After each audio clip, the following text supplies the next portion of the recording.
Hello, Hello. my name is Sally Manzella. I live in North Providence.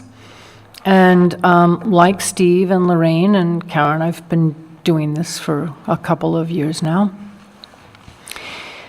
This has been a really interesting learning experience for me. Number one, it should be a movie. The whole thing should be a movie, because to say that a town in a 2-year period educated itself, mobilized itself, and has the presence,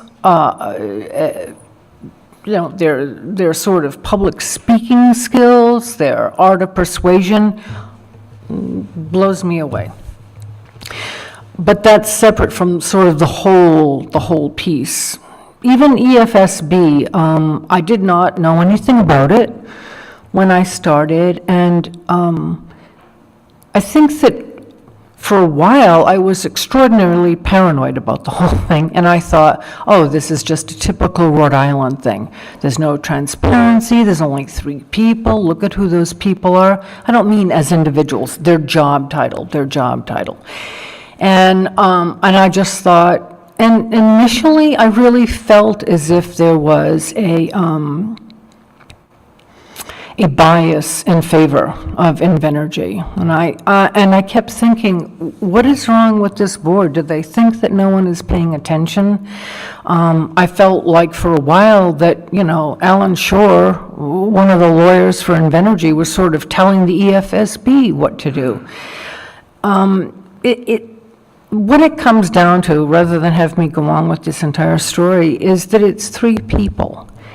I don't see how you can possibly try and balance 3 people, all from government agencies, with the scope of the project. Hopefully, we will never have to see another fossil fuel application come this way. But of course, you see what the president says today. I feel like it should be a board rather than a number that comprises of people who are representative of the people who live here. So you would have people that perhaps have some more expertise in the area. I don't know if that's important or not, to be frank, because you get the, advisory opinions. You should have people who live in certain neighborhoods. You should have people maybe that are involved in certain organizations. You should have somebody from labor. You should have an environmental activist. And I use the word activist because this is part of the whole process. This is my constitutional right to be part of this process, and I fully intend and have been using it. And so why would that voice not be as important as anyone else's voice? I really think it needs to be a board that's representative of the people who live here.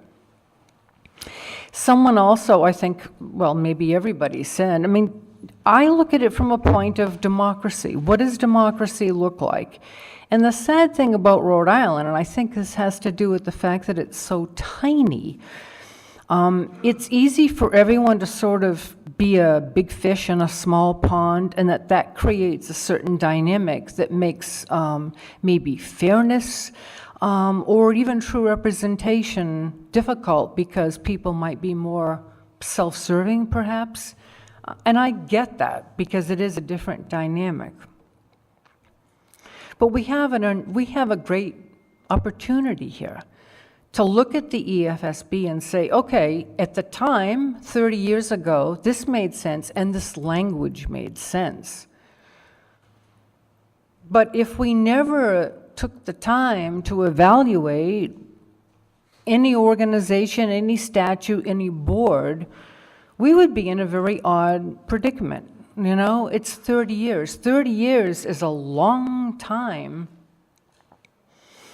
And I think that we can do a better job, because as other people said too, I frequently felt, here's Invenergy with all of their lawyers lined up. How can the town of Burrillville possibly mount any kind of a defense? Just if you look at the hours that would be involved in doing your research, that alone, because we're seeing the lawyers in court, we're not seeing all their staff members. And in Burrillville, you know, you've got a couple of people that are working, they must be working 24/7. So I think the board needs to be more egalitarian, and I think that if you come at it from a point of democracy, that makes perfect sense. We do, the same reason, you know, that we would have an opportunity for anything being small. We could be, instead of a national joke, which is sort of a leftover from the buddies, Art Handy is furrowing his brow as I say that. But I mean, I think that's kind of leftover from the mob and from Buddy Cianci. You know, I feel that we have a great opportunity now to sort of reinvent ourselves, and the board could be a big part of that, because it's doable. I mean, I think that we realize it's completely doable to expand the board and have it be more representational.